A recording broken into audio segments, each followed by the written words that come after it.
So out of 75,496 realtors in Toronto, 35,774 did 0 deals in 2023. Almost 50%. I'm your host, Matthew Campoli, and I am not in the studio. We're at 7958 Cottage Drive in Goderich, Ontario. The owner is an NHL pro, Stanley Cup winner, and a former Leaf. We're in Mr. Ryan O'Reilly's house today and here to share a wealth of knowledge with us all today. Greg Dodds and his partner for the stunning property, Patternwork. Yeah, thanks a lot for coming all the way out here. Give us a little rundown of this house. It's truly one of a kind. There's really nothing like this that's ever been listed out here on Lake Huron. This price point for this area is potentially a record-breaking one. What are some of the things that are maybe keeping your pipeline full? Social media, even a person like me that's been in the business for 35 years. So if you were selling this 35 years ago, how are you marketing it? It was all print media. Like when I started, the board had what was called a hot sheet. And so they sent it to you once a week. That's how you got your listings. What's up, everybody? Welcome back to another Price to Sell podcast. I'm your host, Matthew Campoli, and I am not in the studio, clearly, because I don't know if you can see this beautiful lake behind me, but we are actually in one of the newest field trips, house tours that we're going to be doing. And we're at 7958 Cottage Drive in Goderich, Ontario.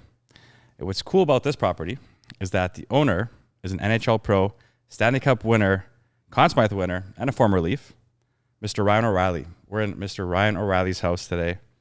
And this property is absolutely wild. Sitting on 13 acres, has 2 golf greens, a commercial-sized gym, fully unobstructed views of Lake Huron. So you guys are going to check that out in the tour when it launches. Make sure you check the tour. And I've been happy to have been invited by my 2 guests today, who are top agents out in this area and here to share a wealth of knowledge with us all today. We have broker record of Coldwell Banker, Don Flight Realty Brokerage, Greg Dodds, and his partner for the stunning property, Patternwork. Thank you guys for having me. Yeah, thanks a lot for coming all the way out here. Yeah. This is neat. This is great. It's my first podcast, and I'm looking forward to it. Both your first podcasts. That's true, yeah. So I love when it's my guest's first podcast. Just fun for me. Yeah, get to show us see the way. See the evolution. Yeah. And you guys are just going to be pros after. Let's hope. Yeah. So first, let's start about this property. It's you guys are seeing tight snippets of us right now. To see the full tour, check out our field trip on this property. But if you give us a little rundown of this house. Yeah, I mean, it's truly one of a kind. There's really nothing like this that's ever been listed out here on Lake Huron. It's just over 13 acres, right on the shores, like you said. You have almost 900 feet of lakefront. The house, almost 6,000 square feet. It's just every detail about it's been thought out from top to bottom. Like you touched on some really cool features. We like to think of it almost like as a resort along the lake. If you come here vacation here, you really don't have to leave. You got the beach volleyball, you got a gym, you got golf holes, you got literally everything, plus all the entertainment that Lake Huron offers you. So, truly one of a kind property. Yeah, it's awesome. And it's what's it listed at? We're just at $8 million. Amazing. And the cool thing, Ryan O'Reilly's house. Exactly. So yeah. For those that know Ryan, he was a Leaf for a year. He got traded at the trade deadline, finished the year with them.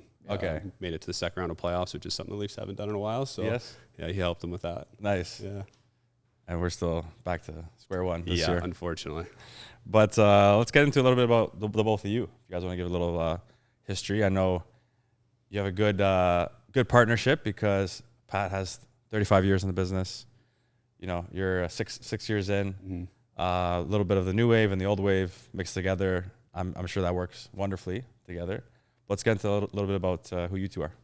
Go ahead, Pat. I'll let you take that.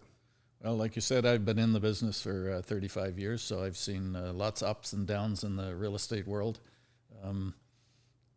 Greg and I have a good working partnership and a good working relationship, and it has really worked. We kind of partnered up right at the start of COVID, which probably looking back, we thought that was not real bright, but it turned out fabulous.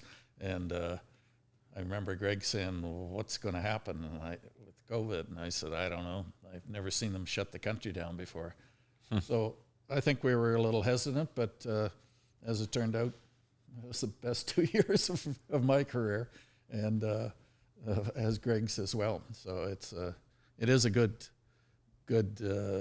team that we have, and Greg has lots of connections from the younger individuals, lots of connections from the hockey world, and I'm lots of connections from being in the area all my life. I grew up in the area about 30 kilometers south of here, close to the lake. Nice. And so the lake is kind of partial to me. That's very cool. Very cool.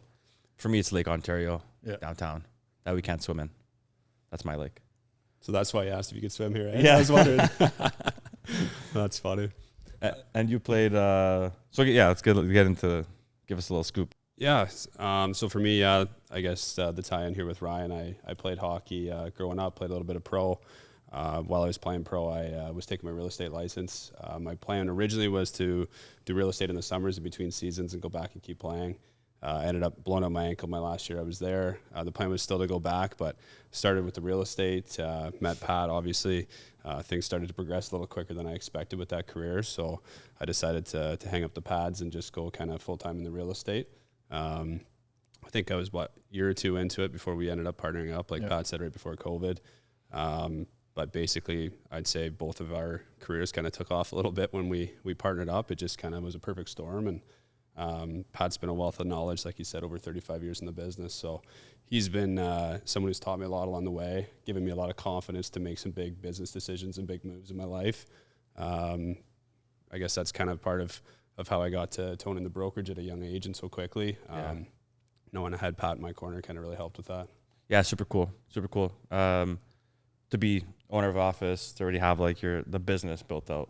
I feel like a lot of us as realtors, we never really build a business. It's like, let's just go sell homes and then start again and then start again. Right. But the actual we fail to actually build a business, proper structure, admin, staff, all that stuff, For sure. So it's cool what you have set up in only 6 years and to already be a broker of record and to be flourishing like this. So kudos to you. Yeah, thanks. I appreciate that.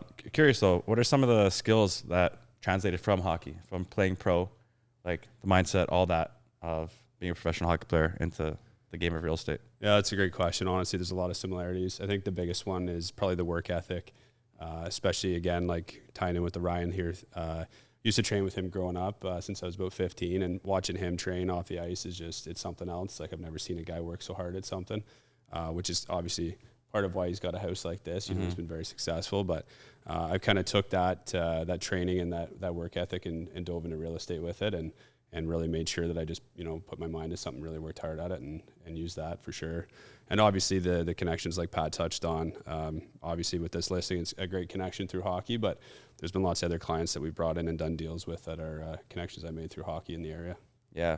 Yeah, super cool. Like, one of my questions was, like, how did you attain Ryan as a client and get the opportunity to sell his house? Yeah, so I was a goalie, and obviously as a shooter, like, it gets kind of boring to shoot in an empty net all the time. So, again, since I was about 15, we trained together every summer. I'd go out on the ice with them. Sometimes it'd be with a big group. We'd be playing shinny.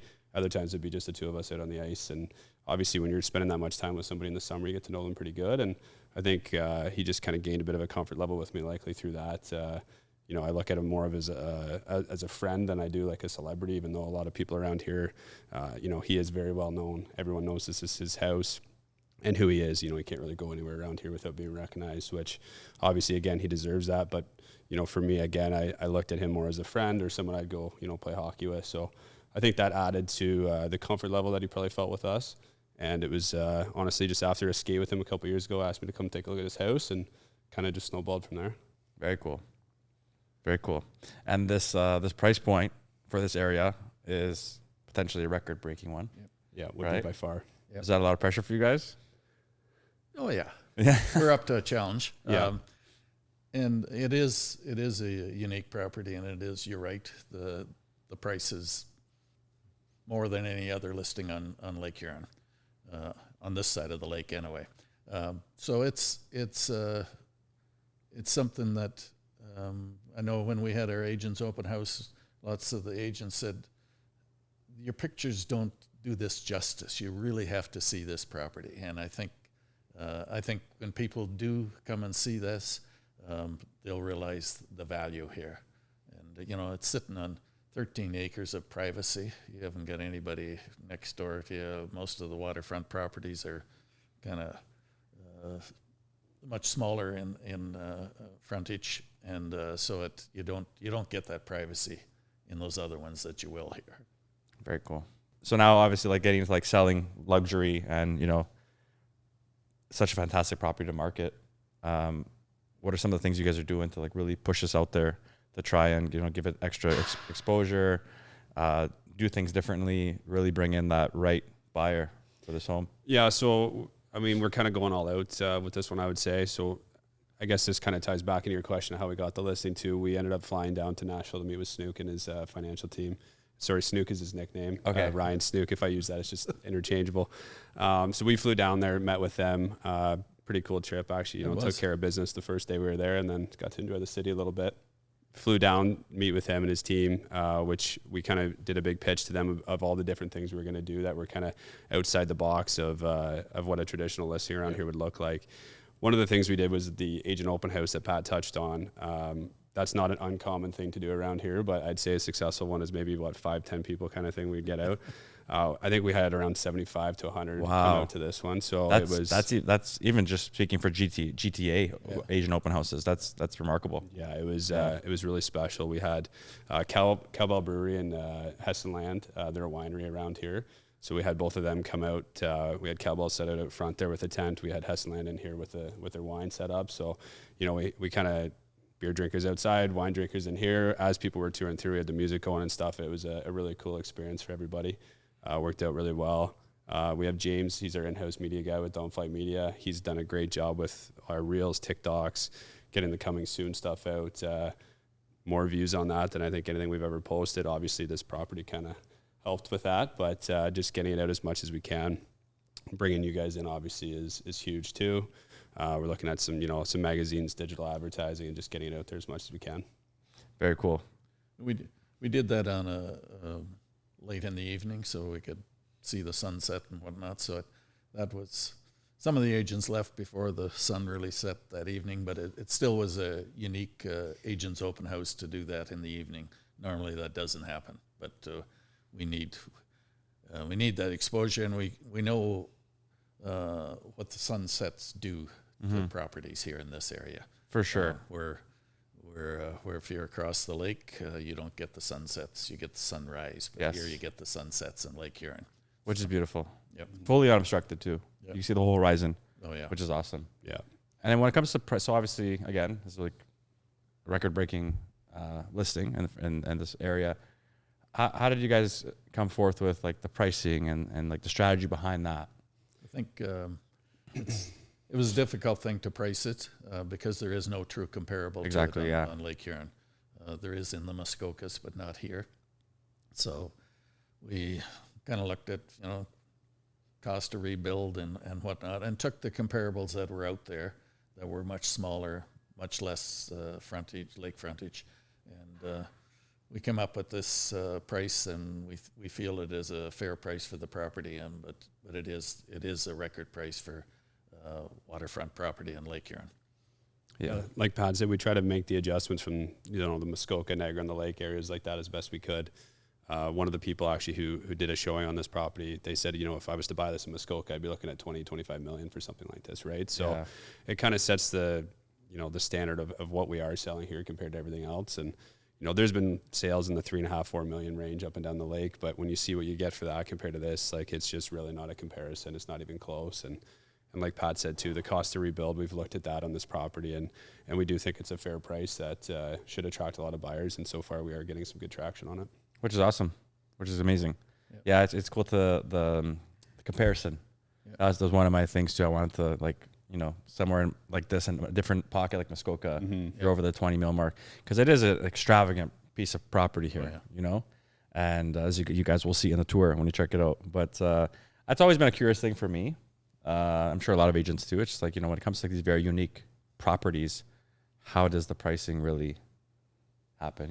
It's always like a tough pricing is very important, as we know. So for sure it is, and it was a challenge. We spent a lot of time on it, looked at comparables, looked at the data, and when we flew down to meet with him, we had two different CMAs, one for Lake Huron and one that we kind of pulled from everywhere else and made the adjustments on. And then just now let's segue into like your guys' business. So as realtors, operators out there, how are you guys, differentiating yourself from maybe other competitors in the area? How many agents do you have? 10 of us. Nice. Okay. So yeah, like what are some of the things that are maybe keeping your pipeline full, keeping the agents busy, and really like consistently bringing business in for you guys on a day-to-day? Social media has been a boon to the real estate industry, and even a person like me that's been in the business for 35 years, I rely heavily on Greg and James and whatnot.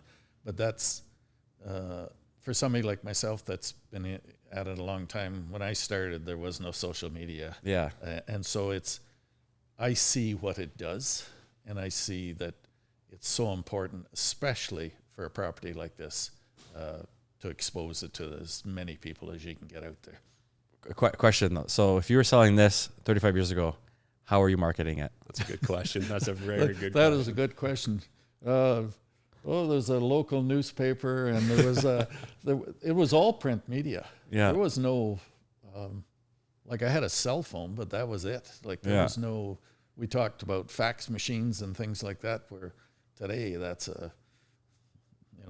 like it's not used anymore, Yeah. Pat used to tell me stories that instead of logging on to Matrix or Realm or whatever with the MLS, there'd be a courier would drop by with like a binder. And Yeah, your I've heard listings would all about be in this. the binder, flipping through it, and I just can't fathom that today. Yeah, same. Yeah, when I started, they had the board had what was called a hot sheet, and so they sent it to you once a week. That's how you got your listings.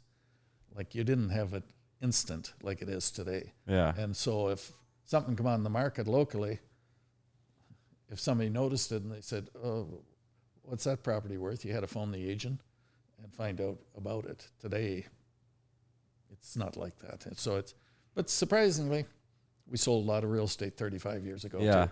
Too. But you look at it today, DocuSign and all that stuff, where you had none of that. Yeah. Like I had an agent that was in the business as long as me, and said sometimes he got an offer, he had to drive to Toronto to get it signed. Well, can you imagine that today? Yeah. But so that's how technology and social media has evolved, and that's how, and everybody as a buyer expects instant. Mm-hmm. They don't want to wait. Yeah. Yeah. There's a double-edged sword to that. Yeah. Of how it's But another way for us that we kind of build our business around here and have been very successful, besides this property, it's reputation based. I mean, a guy like Pat, 35 years in the business, you don't last that long and be a top agent the entire time without having a good reputation. And that's one thing I've really focused on with building the brokerage, is bringing in good people, not just necessarily great agents, but also great people that, we give back to the community. We do what we say we're going to do. It's always, client first instead of, putting ourselves first. And that's really translated, and the word of mouth around here is huge. Smaller population in these areas, so it's not kind of like the city where you can maybe get away with, messing up a deal or screwing somebody over. Here, it's you do that to one person and everybody knows. So we pride ourselves on handling business the right way, and our reputation, I think, precedes ourselves here. I think there's two aspects to social media: the real social media, and then the small town gossip. So if you mess up, rest assured everybody knows the next day. Exactly. yeah. It's a different world than selling real estate in the larger centers, and so reputation is a major thing to keep your nose clean. For sure. When Greg and I partnered up, I said, this is what works. You got to have that reputation. Yeah. Yeah, it makes total sense. I think across the board, but I can see how, it could be a little more sensitive in a smaller community, tight-knit community where everyone, kind of, that's the entertainment, could be the gossiping and whatnot, people right? talk. That's Right? for sure. People talk. So where do you guys think, and thank you for liking social media and taking it on, Pat. Really appreciate that, because a lot of older agents out there who have been in business and the game for forever are like still in denial. Yeah. And not beating on the traditional stuff. I think there's a good hybrid, which will create like a wealth of success for you. But it's just like the ignorance out there too, right? So yeah, no, he's been pretty good to hop on board. We gotta help him every now and then, but he's been good. Adaptable. Exactly. I like it. And that's what, by the partnership we've got, I wouldn't be where I am with social media without Greg and James. The whole team back there? The whole team. Nice. Back there. Where do you guys think agents are feeling the most right now? That's a Good question. I think around here we see maybe not a lot of guidance for the newer agents coming in. We've had a few agents that were kind of newer in their careers that have switched over to us, and not to toot my own horn too much, but their business has really blown up since coming over, and that's not just me. I mean, Pat's been very good to help the younger agents too and give advice, and it seems like now kind of everyone's kind of bought into helping each other out. Like when we have our office meetings and stuff, everyone's there giving advice and jumping in whenever they can. So I think that's been a huge thing is just seeing that. And, instead of agents out there trying to fake it till they make it, you kind of need somebody you can bounce those ideas off of and just have the confidence to know what you're doing. That's kind of, again, going back to with Pat, that's how I've been successful, is knowing I have the confidence, because anytime I have a question, I just text or call Pat and say, hey, what would you do in this situation? He's already been there 5 times and can kind of walk me through it. So I think that's a really big challenge that I think some of the newer agents around here are feeling. For sure. I think and you bring a good perspective, I'm sure. Yeah. What are your thoughts on the market as a whole?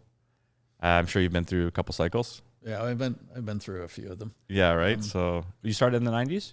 1989. So you hit that mid 80s after that lull there. Yeah.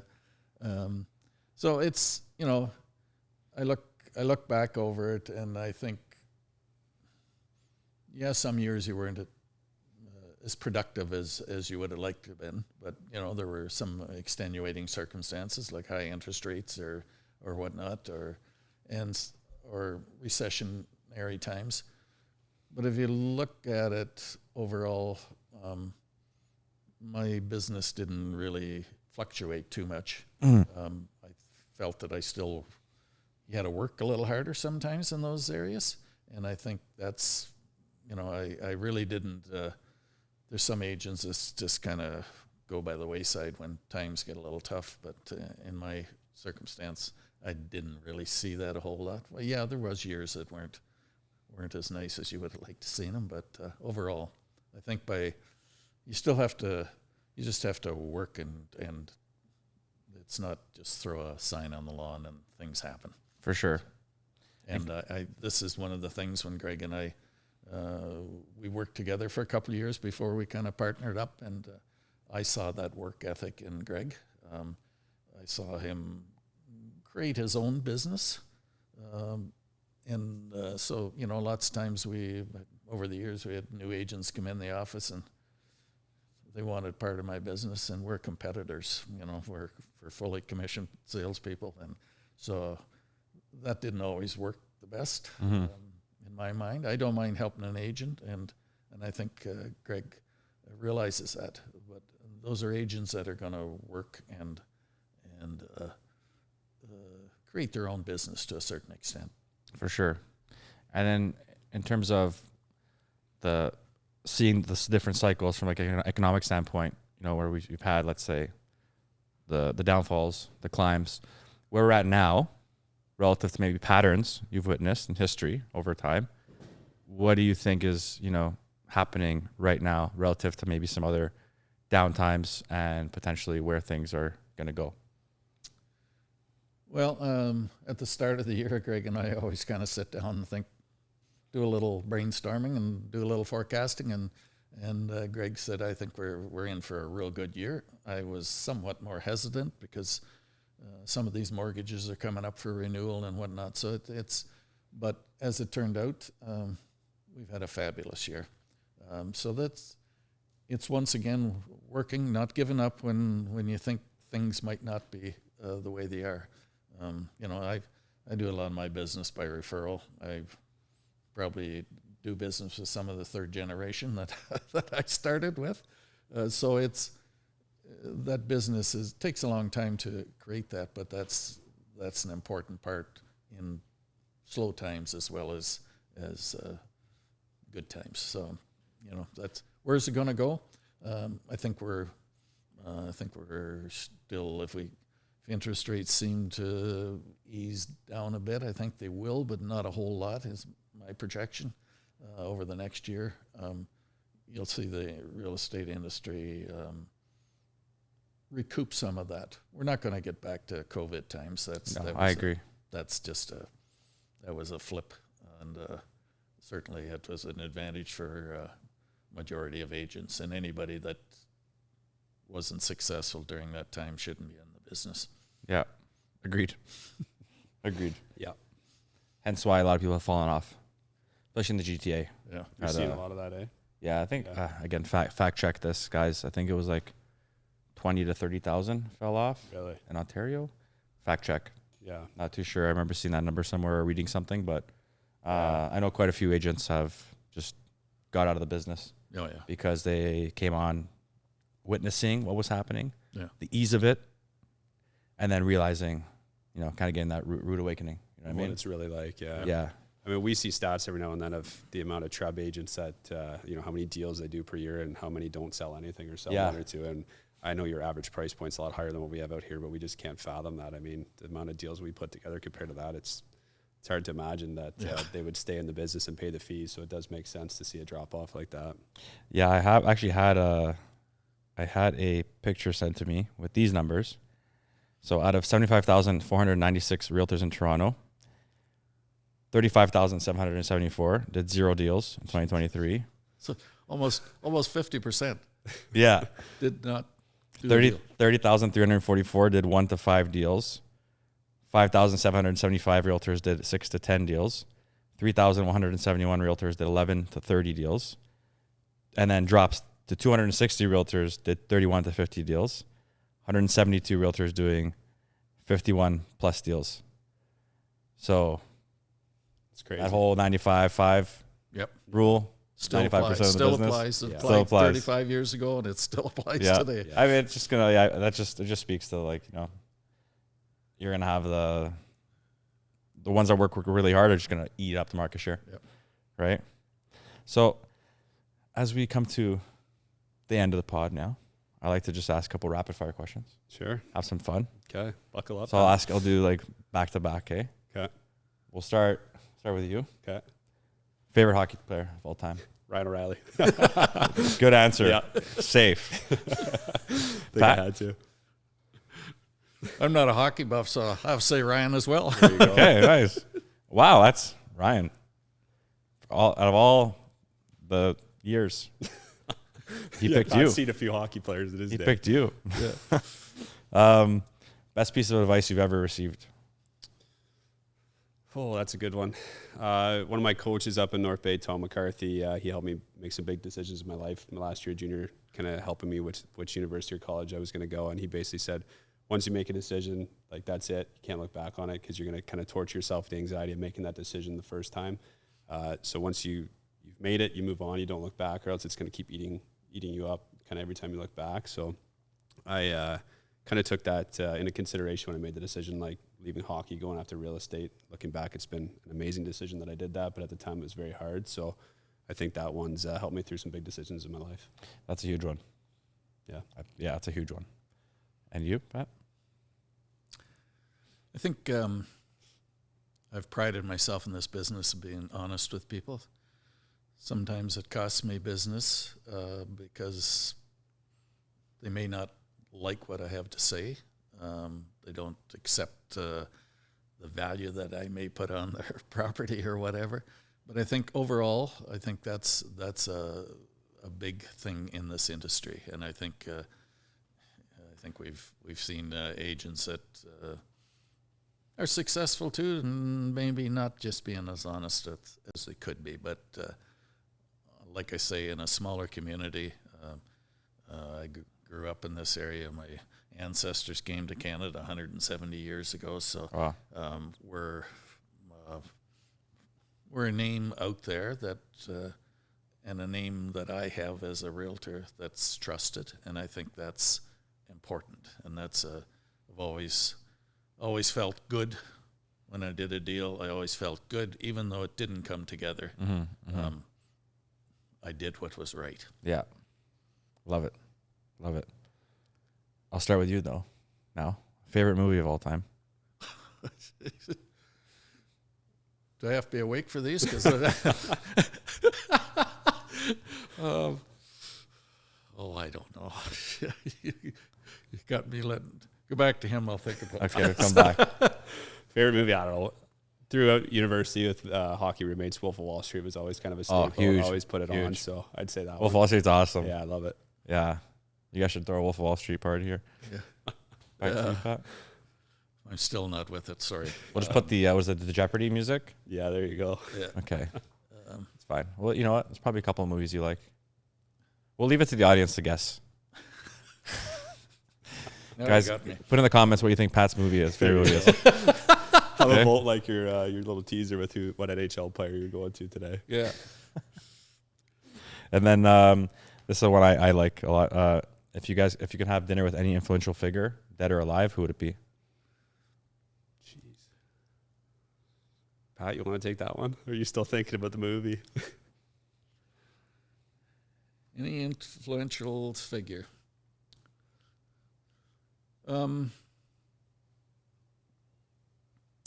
I've never been a real liberal supporter, but I believe Pierre Elliott Trudeau was an amazing individual. Mm-hmm.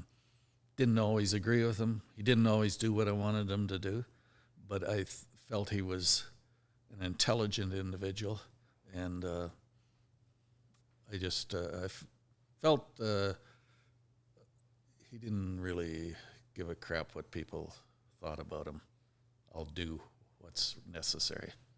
That's what we need in a leader. Yep. Greg? Yeah, I'm still drawing a blank on this one, but I had to fill out an application for 30 Under 30 award that Coldwell Banker has a few years ago. So I'm just going to steal what I wrote for that and kind of sucking up to Coldwell Banker. I looked up the names of the owners. There was a last name Caldwell and a last name Banker, and they combined the two. And I said in that I would go back and have dinner with them and just see if they could have foreseen or expected Coldwell Banker to be what it is today, an international brand. So I think I'll go with that one. That's a cool question to ask. Mm-hmm. Always, very curious, because Yeah. it's like where we're at in our stage of life, we may not know what we're going to have in the future, For sure. or how things will flourish in the moment, obviously. So it's cool to ask someone who's made it. Like, were you once there too, right? Right. I like that. I may have A movie? no. I may have family think, what the hell has happened to Pat? Like with Pierre Elliott Trudeau. Yeah, I wasn't expecting that answer from you, not going to lie. I just, like I said, I think he was an intelligent individual. He didn't always do what I wanted him to do, but I just think he had the guts to do what he wanted to do and did it, and never backed down. And we won't really comment on the current guy, so leave it at that. No, well, Especially in this area. Yeah, Yeah. we'll leave it at that. Yeah. But if you guys want to, where can people find you? If you want to reach out, get in touch, come check out the brokerage. Maybe some agents in this area are listening. Maybe want to come, check you guys out. So you have to offer. Where can they find you? Yeah, we have office locations in Seaforth and in Exeter, both on the main street. So people are welcome to pop into the office anytime if they want to sit down with us, have a meeting, say hi. We're both on socials, Instagram, Facebook, TikTok. We do have a brokerage website that we've got a full page dedicated to this listing. So if you want to find out more about the listing, besides the field trip video and this podcast, they can head there. And there's a lot of info on it, a lot more kind of pictures, there's virtual tour, all that is right there for people to see. Cool. Instagram handle? Great Dodds Realtor. Pat? extra for sales. Okay. We're going to throw all the links anyways. Yep, perfect. And then, guys, it's mystery. Pat's favorite movie. Guess we'll never know. Something we'll never know. This is something you guys will never know either. So I'm sorry. Once in a while, I do actually watch a movie, and my God, now that was a movie. Most of the time, Pat's sleeping before the intro's done. Yeah, well, yeah, I do catch a few. Even when we did go to a movie theater, I thought, just let me have 5 minutes to start, and then I'm okay. Yeah. Yeah. Well, I think the movies watch you.